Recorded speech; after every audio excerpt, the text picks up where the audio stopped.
This is Edwin K. Morris, and you are about to embark on the next Pioneer Knowledge Services Because You Need to Know, a digital resource for you to listen to folks share their experience and knowledge around the field of knowledge management and nonprofit work.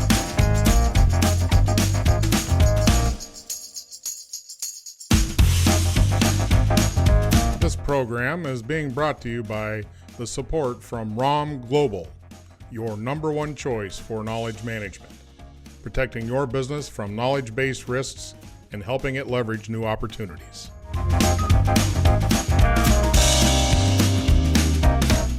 Good afternoon. My name's Andrew Trickett. I live in Shifnal in Shropshire in the great country of England. The thing I've learned is to be perpetually curious and dissatisfied with the status quo. I currently work at Arup in the capacity of Global Rail Knowledge and Information Manager.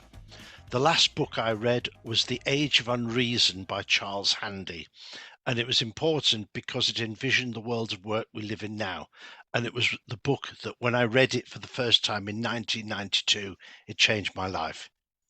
If stranded on an island, my top 3 must-haves are The Great Gatsby, a full collection of wisdom almanacs, and the collected works of J.S. Bach. The absolute best advice I've received was when receiving a team solution, take a step back and ask, what are we missing here? 9 times out of 10, when we reflect, there's a better solution. That was something that was provided by my late father. All right. Do you want to name your father? Yeah, my father's name was Alex, and sadly he passed away around about a year ago. He and my grandfather were probably 2 of the biggest influences on my life outside of Charles Handy. Where did Alex get his observation of this? Where did he discover this? He was an engineer, and I think he noticed it via observation. I think what happened was that my father was working in the 60s, 70s, 80s up to roughly the early 90s. He was always like a questioning manager. He always used to push people to do better than they thought they could do. But also, he'd had the advantage. He worked in South Africa. He worked in Iran pre-revolution. He'd done a lot of work in the Middle East. And he came back to England in the mid-1970s. And I think he was deeply dissatisfied with the way managers worked. But he also saw lots of mistakes being made because people rushed into a solution. Yeah. So he had his teams always saying, what are we missing here? Because sometimes the most obvious answer, and everyone agreed, oh, yeah, great answer. And then he said, hang on, let's just make sure it's the right answer. This step back from action is kind of interesting because we're going to talk about communities of practice today as the focal, but we talked a little bit about the difference between innovation and just being aware of things, networks, people's connections, ideas, concepts. And it sounds like he had this ability, and it doesn't sound like it's a fear-based kind of concept where, oh, we better think about, some people do that and then they never make a decision. But this was intentful to actually do another run-through of analysis just to make sure you didn't miss any or just assume things and not really question as deeply. How did that show up in practice, do you think? With my father or with me? Well, let's start with Dad and then work your way towards the future. I once, sort of many years ago, it was sort of quite popular to take your son or daughter to work. Oh, yeah. Yeah. And one day he took me to work. I was only about 15 at the time, and he just sort of said, just sit there and just watch. And he took me round the shop floor, and I sat in on a couple of meetings, and I actually saw it in action. What I saw was people going, they had to stop. They had to take that step back because he wouldn't let them off the hook. Because if they said, oh, well, there's no solution, he said, let's look again. Sometimes he would do that 2 or 3 times. He used to drive them crazy. but sometimes it's on the 3rd attempt where somebody is politely prodding you to say, someone was politely prodding you to take that step back. Yeah. He once said to me, he said, I don't envy your generation. He said, because we worked in an era of memos and typewriters. Mhm. Nowadays, he said, your generation has emails and everything else. I was showing him things like Teams and Zoom, and he said he didn't like it because he said it can lead to the snap decision. How Yeah. many times have we sent the email and we read it and we think, why did I send it there? Yeah. Well, there's a transactional element that I think your father really captured. I want to hang our hat today on this because it's all about community of practice and how they behave. The vision I got when you said about politely prodding, which I think I could come up with a few other phrases, but the politely prodding, all I could think of is like the chef stirring the pot. Another stir, another stir, another stir. Not accepting the first solution, or you've said that, not stopping, but actually just really rethink, reframe, reconstitute, relook and see if there's something else. And I think you're right. I think in the transactional age of digitization, it is a fire and forget mode where it's just transactional, execute, boom, boom, boom. There's not a lot of reflection time and processing time to consider deeper knowledge and repercussions. Yeah, I mean, as I say, that was he did. This is not the newest idea. I mean, he was an engineer. I shared this with him once because I had a books by Adam Smith. It sort of said, innovation derives from the tinkering of the common workman and the ingenuity of the makers of machines. And actually, what I think Adam Smith and my dad's said, I mean, I think I'm not quite sure he's in Adam Smith's league politely, but he saw that it was that stirring, that how can we make it better? Because he recognized that there were challenges, but the people who are best equipped to handle those challenges are the people closest to the coalface.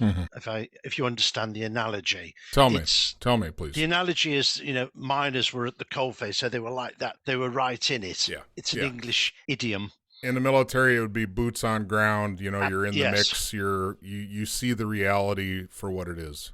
That's where the Germans, when they invented things like blitzkrieg and stuff like that, they delegated a lot of the decisions to the sergeants, the NCOs in the field, because they recognized that the general or the chief of staff back in HQ couldn't see what the soldier saw on the ground and could adapt to it. Yeah. So he was a constant tinkerer, and he was with people who were constant tinkerers. There was an old friend of his who tinkered with speedboat engines, and he said, so my dad said, well, what do you do? He said, I race them a little. Now that's a bit like saying to Mozart, what do you do? And I dabble in a few concertos.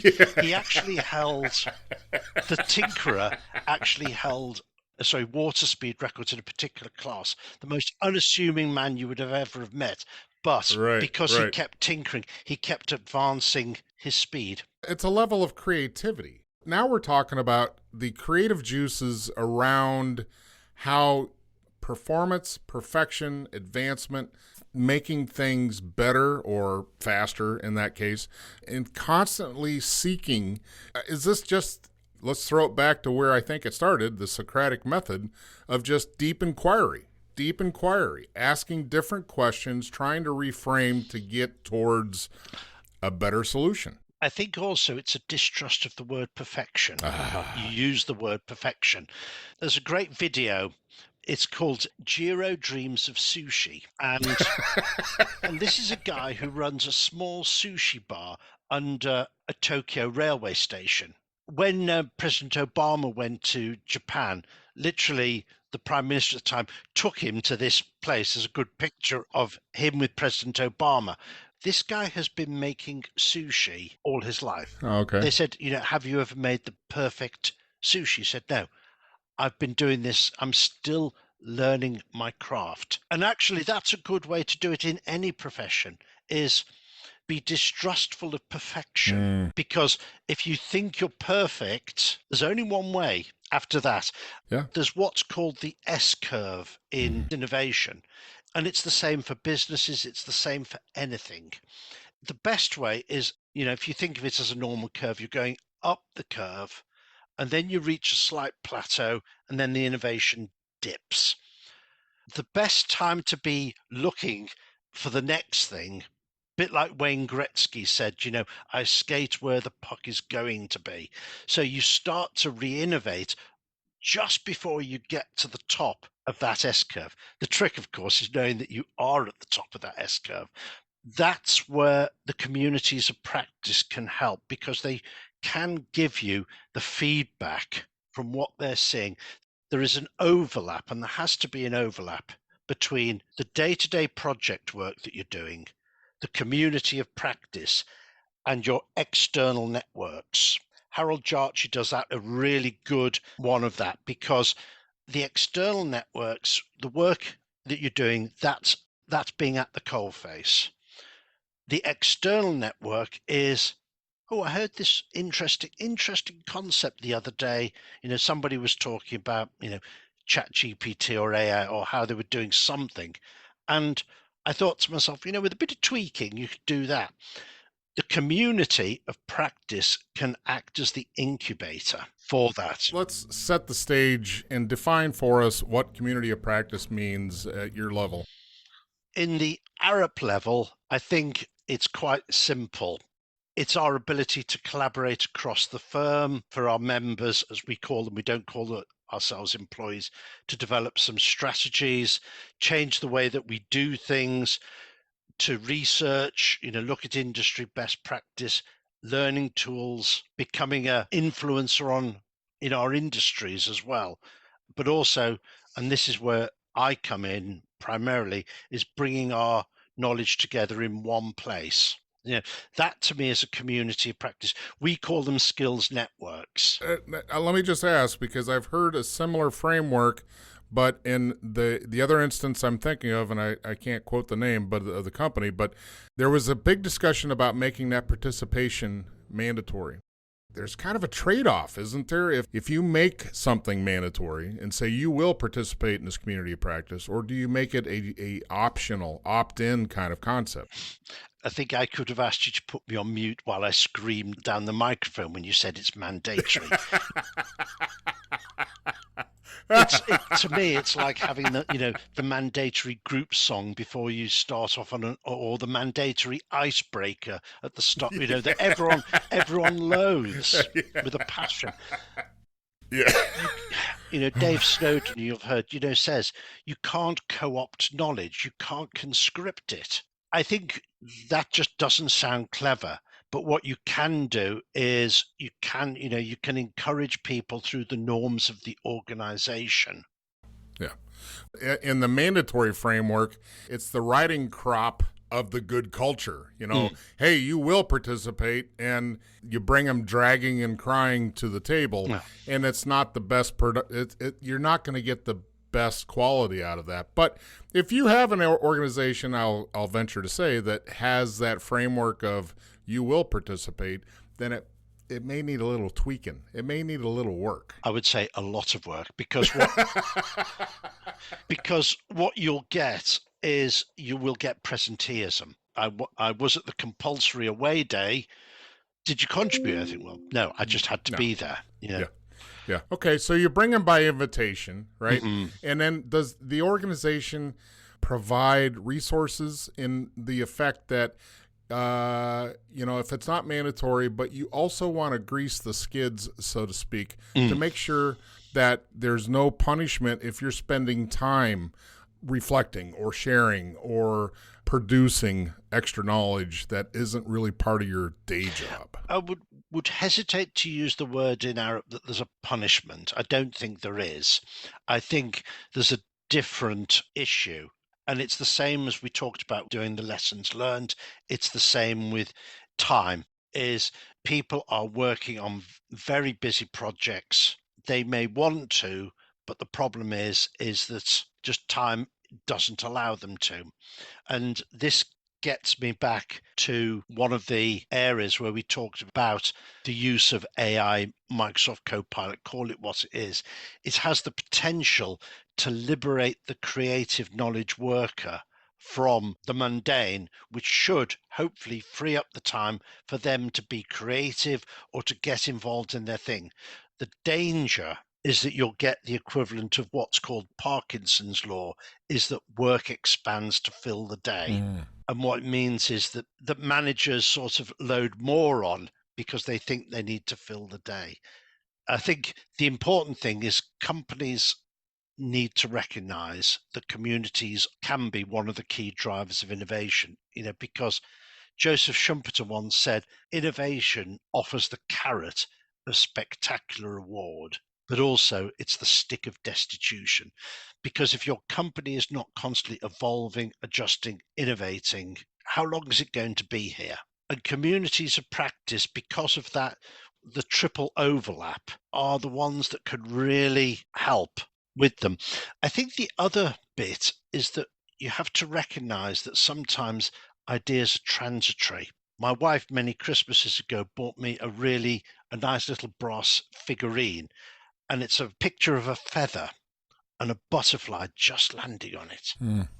That's where the communities come in, is to take that butterfly and make it stick on the feather.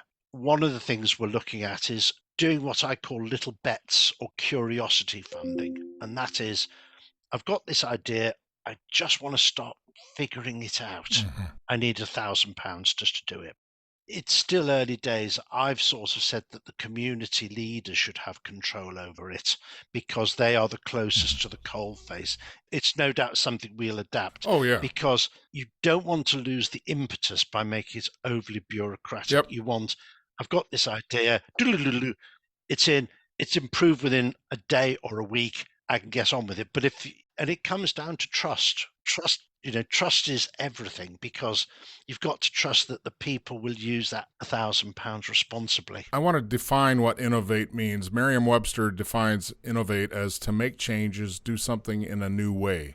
To me, that kind of deflates what I think most people hang their hat on what innovation is, because as we've talked about, it sometimes gets kind of imaged that it's the eureka, oh my gosh, this is going to change everything, like it's some big once-over superhero kind of event. But it's just all those little subtleties. And as we talked about, in the community of practice, all you're doing is giving new pathways of communicating, transferring knowledge, transferring and building concepts in order to have kind of a very unauthoritarian lessons learned, best practices beehive of activity. But as you said, if that trust is not there, that you're giving stewardship and agency to your people, then that cannot exist well. I think also people have to see that innovation is part of their job. Ooh. And yeah, I think innovation is a bit of a child of freedom. I think you have to have the freedom to be able to express ideas. The community is the safe place, but also to challenge the status quo. Bobby Kennedy used to say, ask why not. The community of practice can be a safe space, but it also has to be a safe space for the pearl to grow. If you know how an oyster pearl grows, it's the grit. You need to have frank discussions. It's all very well going around saying, here's my idea, and everyone going kumbaya and et cetera, et cetera. It needs the grit. It needs the people to say, going back to my father, what are we missing here? Have you thought of this? Here's my experience of doing this. Here's my experience. We tried that. It didn't quite work, but it sounds like the community has got to give people the courage to speak up, but it's also got to give the people the ability to make mistakes. It could be, as we said earlier, it could be about these layers. This could just be another layer that somebody's going to pick up in 4 or 5 years' time and deliver on. Exactly. But also to allow them to fail and just say, there's the old joke about Edison, with the light bulb. I found 9,999 ways to fail.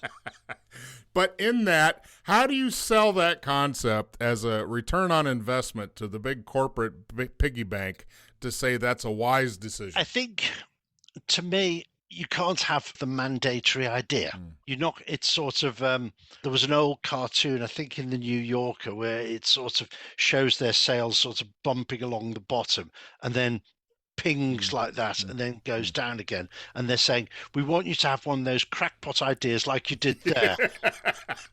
All the time. Yeah. For a knowledge worker, it goes do, flash of inspiration, do. It needs to be incubated. I get what you're saying, but Andrew, how do you sit down with the CFO and explain that? How about survival? But also, it's a selling point to retain your staff. This is my view, is if you say to somebody, you're going to come in and work, you're going to draft a few memos and you're going to go home at night. Arup says, we shape a better world. That's our strapline. Yeah. Now that excites. Yeah. Communities of practice has never really been a name I've liked. But if you say, would you like to join my community of discovery and exploration, or code, or code? Pleased to be invited. That sounds exciting. Yeah. That gets you up in the morning. Nobody comes to work to draft memos.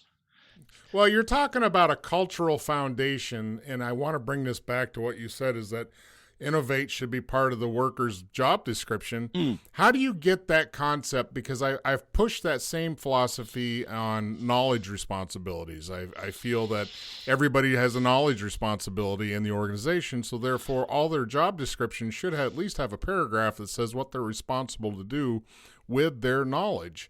So I like the idea that you've got an element of expectation of behaviors set in around innovation. Your job is to create. Your job is to be alert and ask questions and all those sorts of things and be inquisitive to make something better.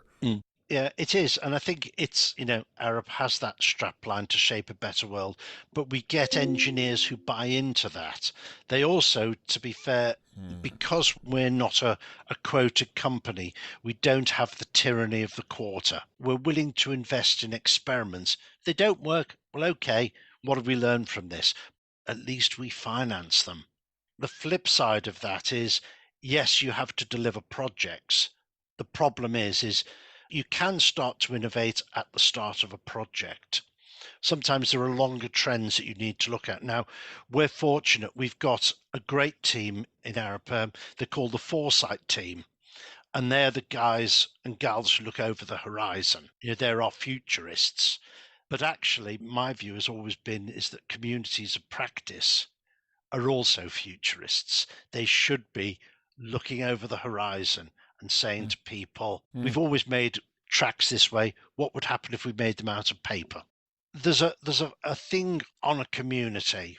I think it can't just go around doing blue sky thinking. It has to turn ideas into action. It has to foster dialogue, but it has to foster dialogue in the sense that it's safe to disagree. I do have a concern, but also you have to have an innate curiosity. It has part of your DNA. Let's talk about all those elements that make a successful journey and experience gaining culture. Once upon a time, you told me about an idea called shakunin. Shockening, yes. Shockening.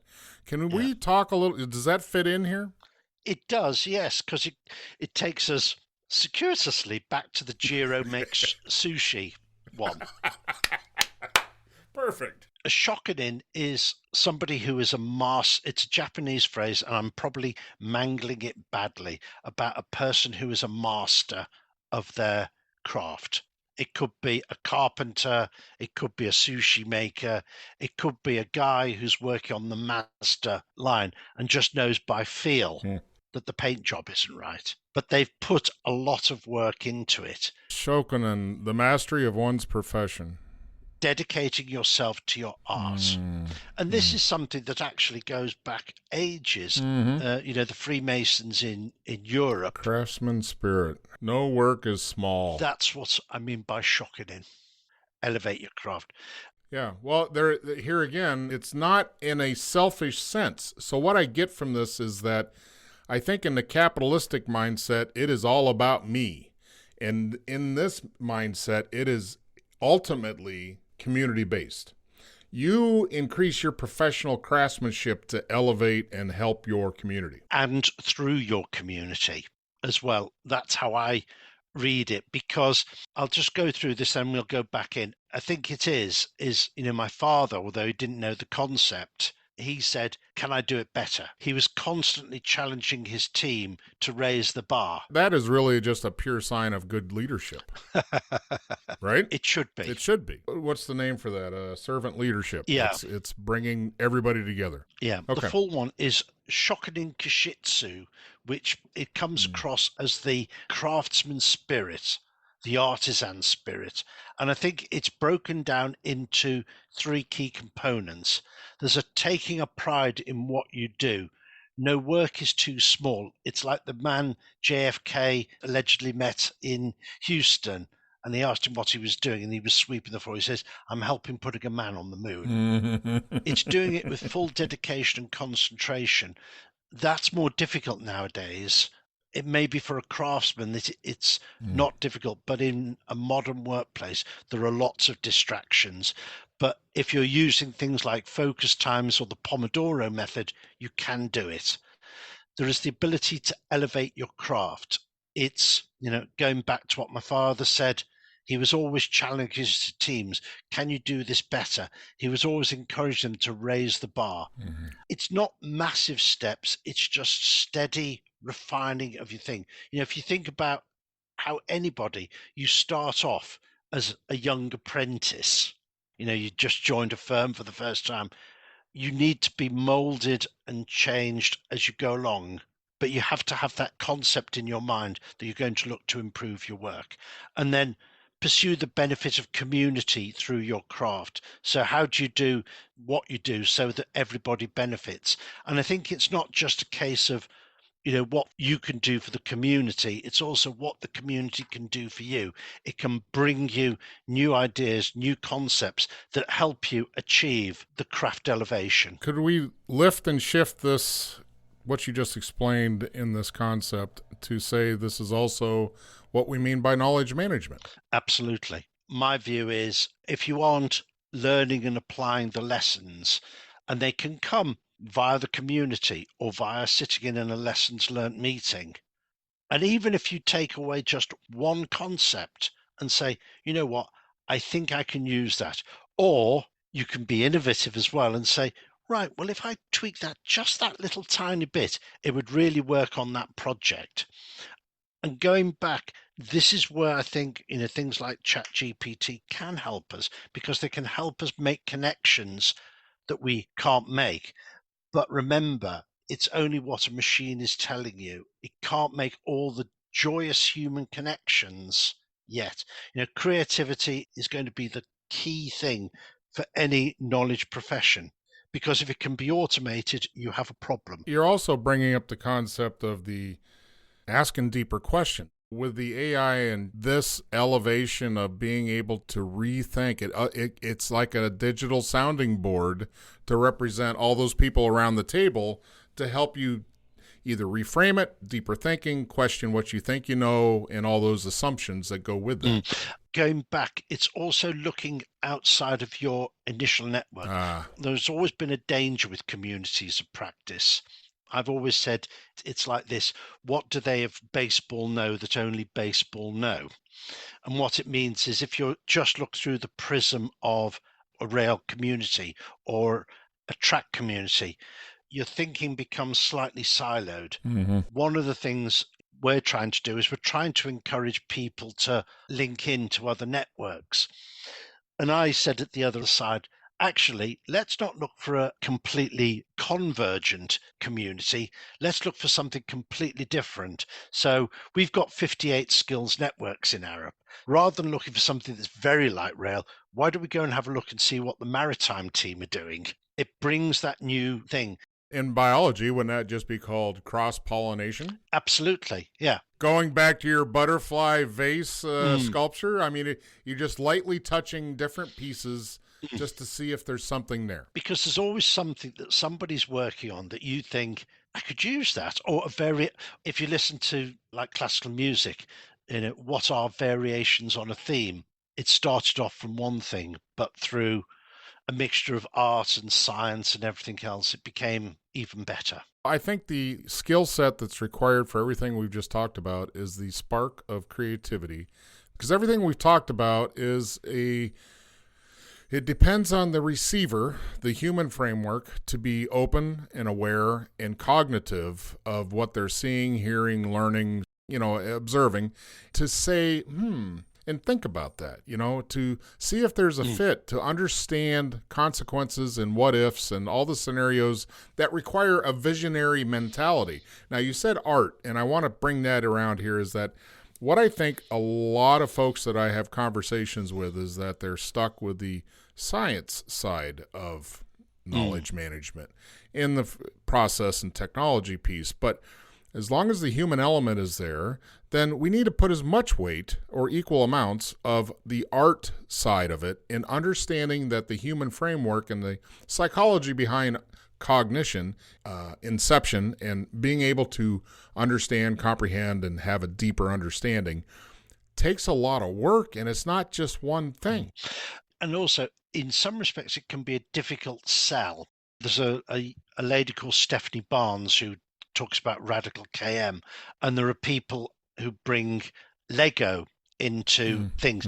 Sometimes for managers, that's just a jump too far. I pay these people to work, not to do Lego. Exactly. Right. Because there's a misconception that play is not work. Yeah. Or can have value to work. Going back to the Bottigers we talked about, so there's a good article by a guy called Piero Formica, came out 2016, but he talks about Renaissance paintings, and he talks about the Vitruvian Man painted by Leonardo da Vinci, which he says it was the technology and the art.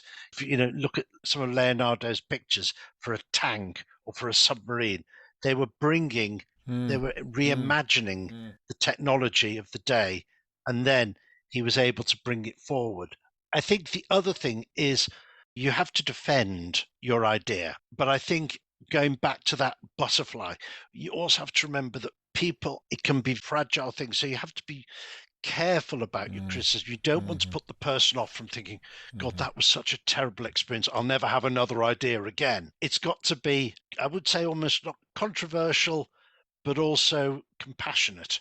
It's like public speaking. Somebody's putting themselves out on the limb to come and speak.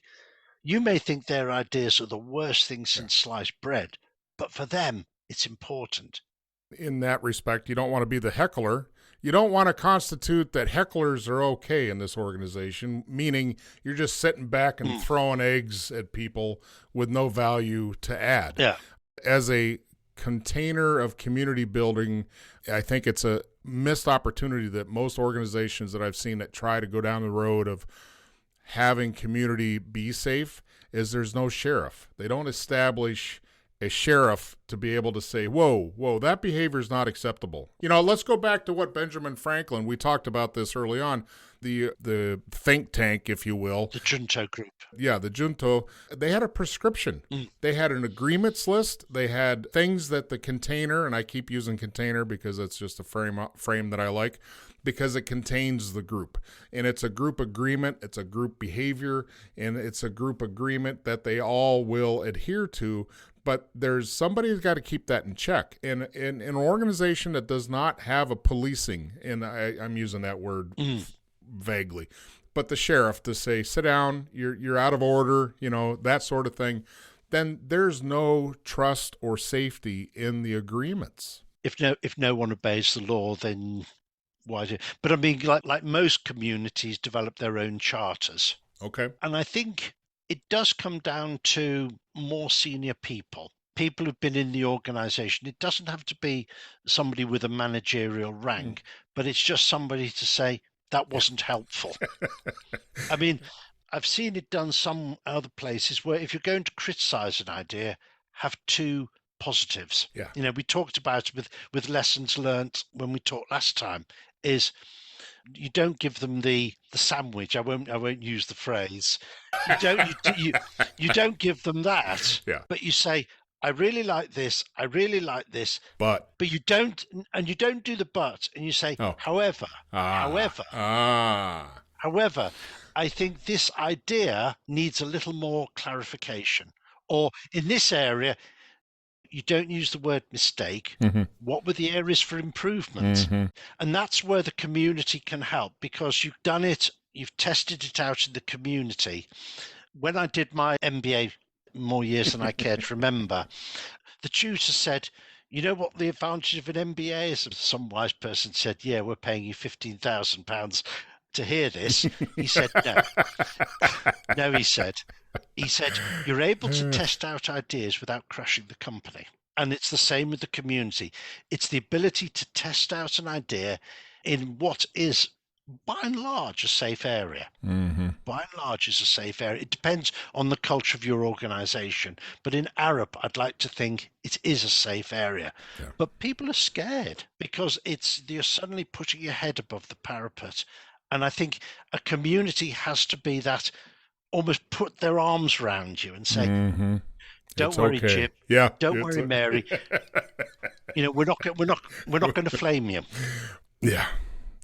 That's a welcome feeling in the recent decade of a lot of flaming going on in a lot of different ways. Before we wrap up, Andrew, I want to give you the mic and say, is there any bits of wisdom you would like to leave the listeners with? Any bits of wisdom? I think I go back to what I said at the start, to be perpetually curious. But also, I think, to be nice to people with ideas. Mm-hmm. Sadly, I don't have any children. I've got a grandson who I adore, but I don't have any children of my own. Ideas are like people's children. You wouldn't go and beat up a fellow member's kid. Don't beat up on their idea. Mm.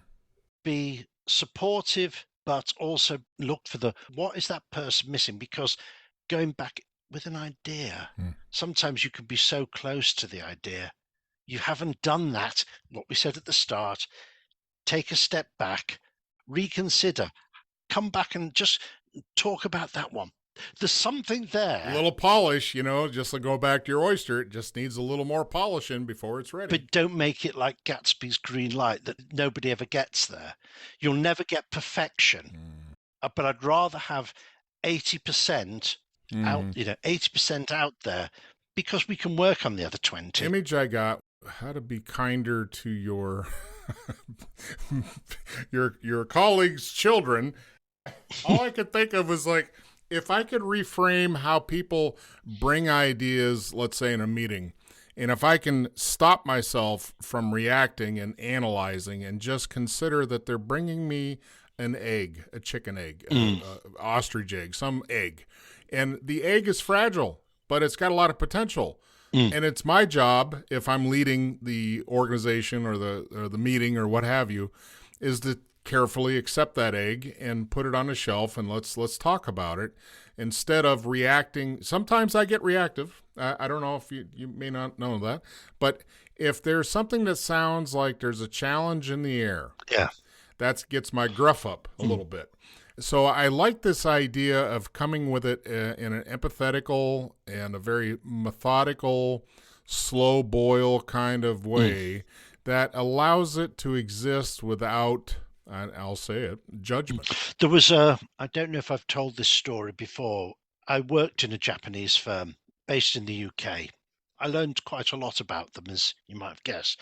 But one was always stuck with me, was that we were in a meeting and all the junior managers were putting ideas forward, how they were going to deal with this issue with tyres. And the senior people were all sitting around the room. They were sitting on the outside ring.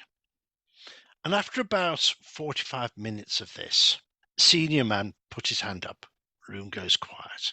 And it was just the way the translator got it, because a lot of them were talking, he was doing English to Japanese and vice versa. So the gentleman spoke, everybody listened, and the translator came and said, "I have divined the will of the meeting.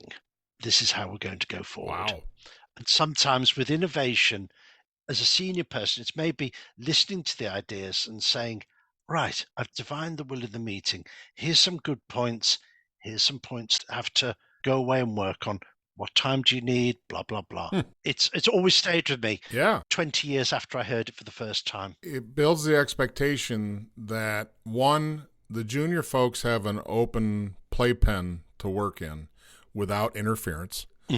So that gives this energy and creativity perfect habitat to flow in. So on the outside, senior management absorbs, listens, reflects, processes, and then they pick the point to interject instead of being involved and trying to drive the conversation. Yeah, as I say, it always surprised me because you always hear of Japanese firms being quite hierarchical. In that respect, I think it was hierarchical in the sense that the senior people were there to make a decision. But it always got me thinking, what would happen if we did it in a Western environment? To put it in recent terms, it's a crowd surfing method of gaining perspective. It's just a crowd surf. It's being able to listen to your demographic and try to understand. And also to be humble enough to know that you don't know everything. Well, that might be the issue with the Western philosophies then. I was going to say it is an issue, but also I'm going to say with men. Yeah. But that's fine. I know best. I'm the cowboy of this operation. And your cat will remind you in a few moments that actually you have no control. On that high note, Andrew, thank you for your time and participation and sharing your deeper understanding with us. Thank you, Edwin. Really glad to do this, and thank you very much.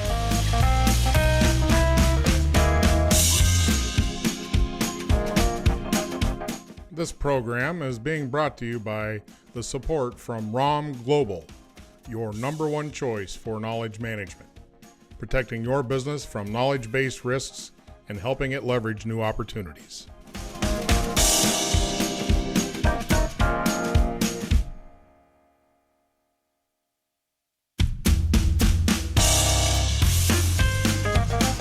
You have just finished our latest Because You Need to Know, a public service of Pioneer Knowledge Services. Please join us on LinkedIn and find us at pioneer-ks.org.